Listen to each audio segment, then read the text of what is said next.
Today we will talk about XRP, XLM, and how these two are extremely tied into the financial infrastructure that is being built on blockchain now. In the next 2 weeks, the House of Representatives will vote on the most important piece of crypto legislation to date, FIT 21. And the FIT Act will be passed by August, just in time for a launch of Ripple's stablecoin. Pro-crypto Congressman Patrick McHenry says the bill aimed at creating a regulatory regime for U.S. crypto markets will finally get a vote from the House of Representatives later this month. In a statement posted to X on Friday, McHenry, who is the chairman of the Financial Services Committee, said the House will consider the Financial Innovation and Technology for the 21st Century Act, which will deliver, quote, robust consumer protections and regulatory clarity for digital asset markets. The bill was cleared last summer in both his committee and the House Agriculture Committee. McHenry called the legislation much needed, adding that he looks forward to taking a, quote, monumental step to finally deliver the transparency, accountability, and consumer protections that the digital asset ecosystem desperately needs. Last, a crypto nonprofit launched a political act. The FIT 21 Act will provide regulatory clarity to protect consumers and to ensure oversight of crypto exchanges and protect consumers by implementing strict rules on crypto trading. Now, I'm not as concerned with that protection part, as that's just a kind word for control, but I am interested in protecting innovation. Brad Garlinghouse has been talking about how one of the macro tailwinds of the crypto industry will be regulatory clarity in the US, and that regulations will unlock trillions into the crypto market out of traditional finance. There is a lot happening at the moment that isn't really being talked about or covered. Stablecoin regulations, FIT Act legislation, and then you have a lot to do with the SEC, including an investigation into Ethereum, which comes at an interesting time because it seems as if this regulatory clarity might imply that there are alternatives that have been chosen in advance to replace Ethereum. Then we have the SAB 121 updates.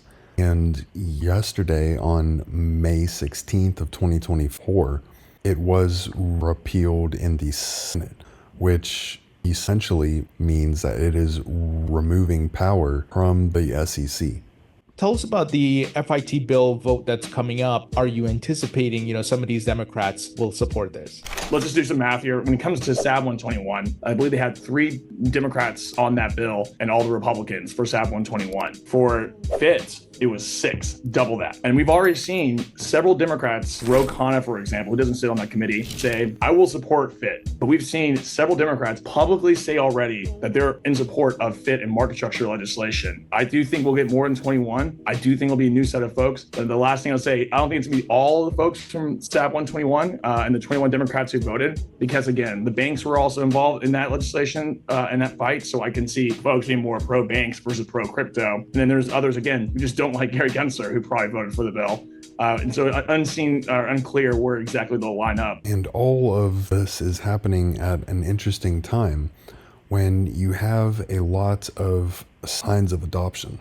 European central banks begin tokenization of financial instruments on May 13th of 2024, which is concentrating on securities settlement.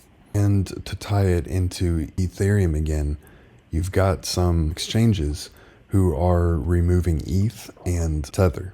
And if we go into 2018, the US Department of the Treasury provided a report on the financial system that creates economic opportunities, and it revolves around non-bank financials, fintech, and innovation related to EO 13772 on core principles for regulating the U.S. financial system. which specifically calls out R3 Corda and Ripple and XRP. And it also calls out PayPal, which ties into XRP, XLM, SHX, and Velo. That was crypto. That's Bitcoin, that's Ethereum, that's a few others. Yeah.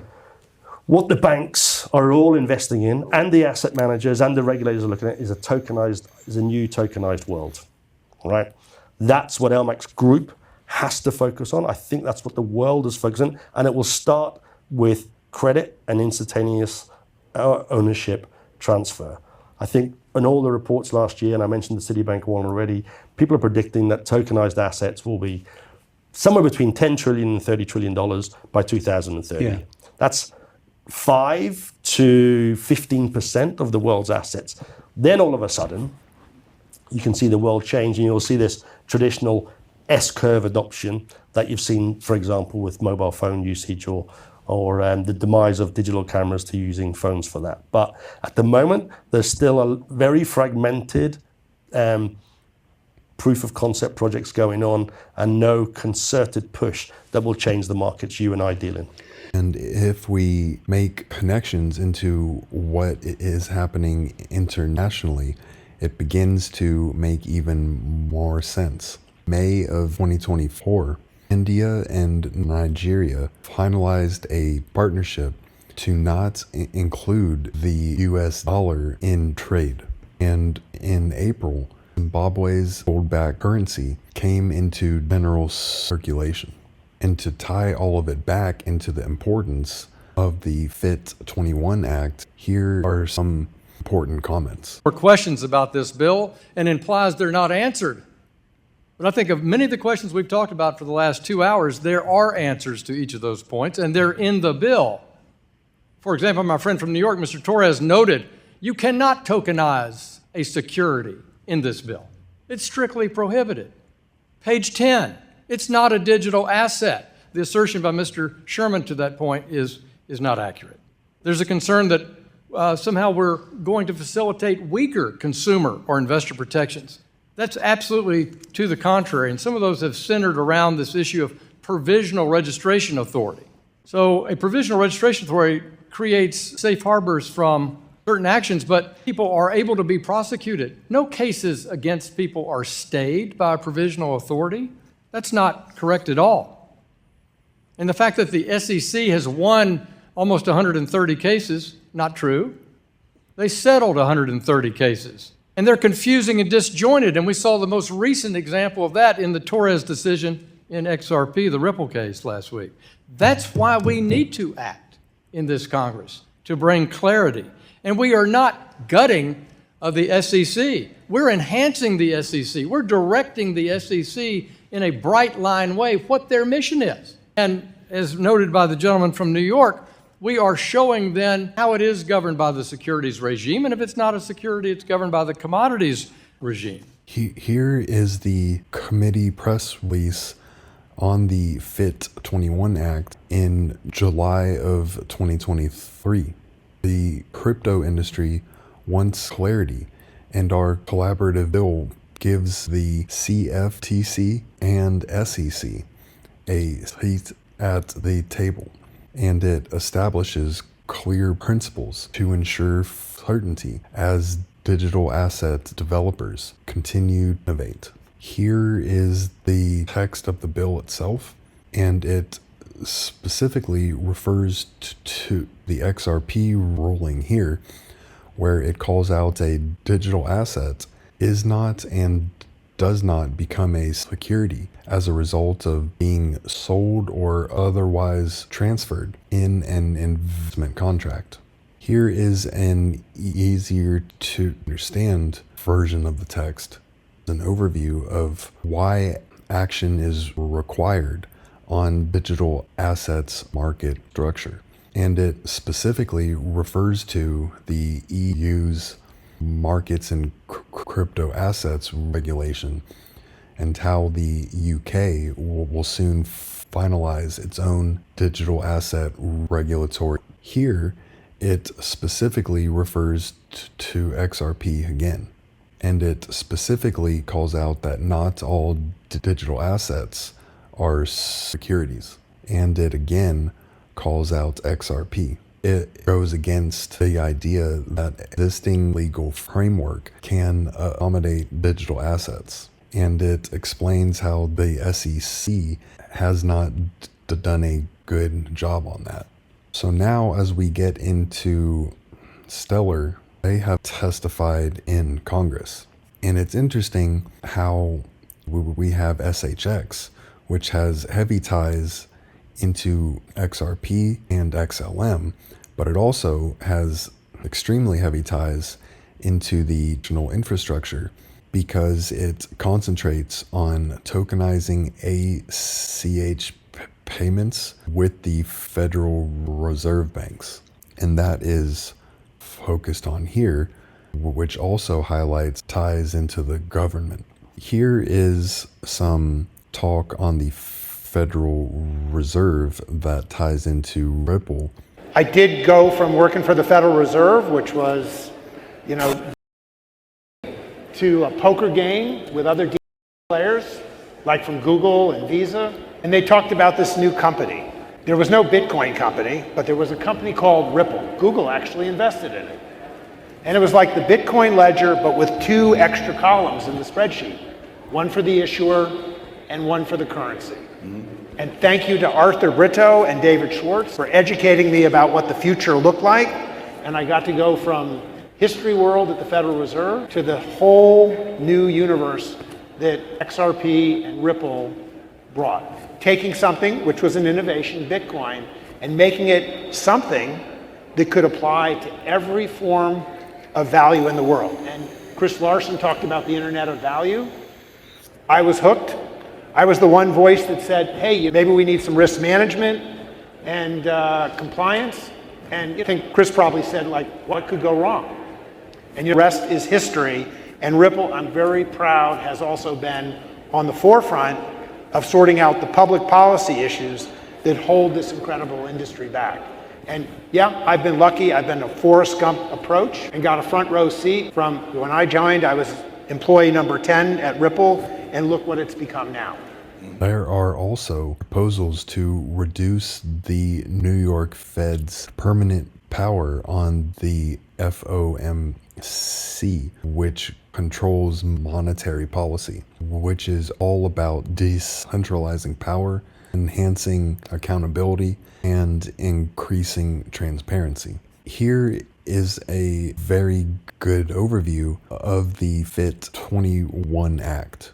Was coming in from Bloomberg, crypto bill is possible, says key Republican after the Ripple ruling.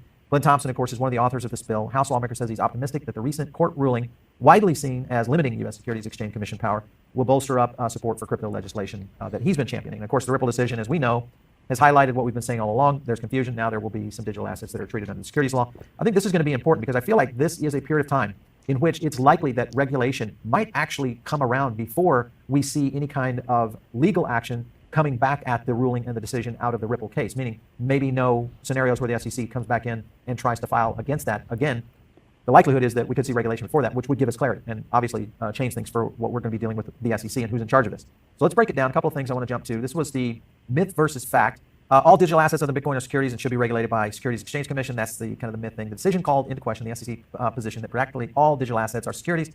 That's a good thing. The SEC's policy was rejected by the court, which highlights the need for legislation. Digital assets that have been recognized by non-security digital assets or digital commodities account for about 70% of the market. This is a pretty significant number that I did not realize. Another myth, existing legal frameworks can accommodate digital assets. This is something we've argued here on this channel, is that the Howey test and the 1930s Security Act just doesn't really play into this, especially for this new one, which they're proposing as the 21st Century Act. What they're simply saying here, guys, is that they're not taking anything away from the SEC if a digital asset does meet the test that would basically require it to be an investment contract of any kind. And we'll talk about that in the bill itself. This is the joint rulemaking section that is in there. The oversight of the duly registered exchanges and oversight of mixed digital asset transactions. This is basically section 104 that prohibits the CFTC and the SEC from making any rule limiting self-custody of an individual. That's pretty significant and good. Another point that they made too, notice of intent to register for the CFTC intermediaries. This is important because it will change how fighting notices are done. They basically provide the flyer with limited relief from certain security enforcement actions until such time the rules are written and permanent registration commences. International harmonization requires the CFTC and the SEC to work together with foreign regulators to establish consistent international standards for digital asset markets. That'll be interesting if that applies to MiCA in Hong Kong and what's been happening already ahead of them. Implementation, this effective date, this requires the CFTC and the SEC to do all of this no later than 360 days, 1 year, after the enactment of the act. Now, further into Section 201, it says it establishes an exemption from the securities laws for digital asset issuers' sale of digital assets. So the purchaser, this is important because it changes up the dynamic of how seed stage investing works. And basically what it does is it eliminates the ability for early and seed and VCs and others to come in and soak up a lot of tokens and then dump on the market. So that's one of the big factors here. Doesn't necessarily apply to retail, but it would. It's good for the fact that you wouldn't, if you are a retail investor on a token, you don't get dumped on. And then there is a potential here for certification of certain digital assets. So this would provide a process for a blockchain or a digital asset to be certified as decentralized. So this gets into how you would get certified quarterly basis to the SEC, commodity futures trading, depending on where you would fall. Further in this, treatment of custody activities as banking institution. This is where it gets a little bit dicey because this would prevent federal regulators from imposing requirements on state and federal financial institutions to record their balance sheets, a liability and a corresponding asset at fair value of the digital assets that they're safeguarding. Simply meaning they don't have to account for what's happening, meaning state and federal agencies, institutions, finance institutions don't have to account for basically a balance sheet. So this, I feel like, plays into more of the banking industry with a lot of that gray market and kind of that very smushy way that the fiat system works. So I'm not sure I like that one either. Requires future commission merchants, FCMs, to hold customers' digital commodities in a qualified digital commodity custodian. So that would probably affect on who are those qualified custodians. Conflicts of interest, minimum capital requirements, and then reporting and record keeping. So it's funny that they would require all of those custodians to apply by good record keeping, but not financial institutions that are government. I don't know that this one is going to make its way through the House. Last up here, CFTC, SEC Joint Advisory Committee on Digital Assets. I mean, they've already shown that they don't work well together, so I'm not sure how that would ever occur. Further into this was study, this was interesting, study on non-fungible digital assets. The GAO must make a report publicly available again after 1 year on NFTs. Again, I don't think they can ever get to a point where they can actually agree on this. So anyway, the bill itself gets into a lot of detail. I'm going to highlight a couple of things. Definitions under the Securities Act. All right, so you get to earn the title of decentralized once that these kind of conditions are met. Previous 12-month period. You can't alter the functionality or operation of the blockchain system, okay? And then during the previous 12, you can't do any digital asset issuer or affiliated person beneficially owned in the aggregate, 20% or more of the total amount. So scenario would be that a lot of these startups or the founders wouldn't be able to, scoop up a whole bunch of these tokens, more than 20%. In this kind of scenario, which would again get back to DeFi. All right, so this is segregating money assets and property received from any customer, except that the money assets and the property of any customer. So now they're going to allow commingling. Interesting. So, and I'm guessing that this is done because of the issue that they face with the banking industry, because banking commingles funds. So maybe that's the framework they're trying to secure against the old fiat system, and that if fiat systems were to hold these assets at some point, they could commingle them. Basically.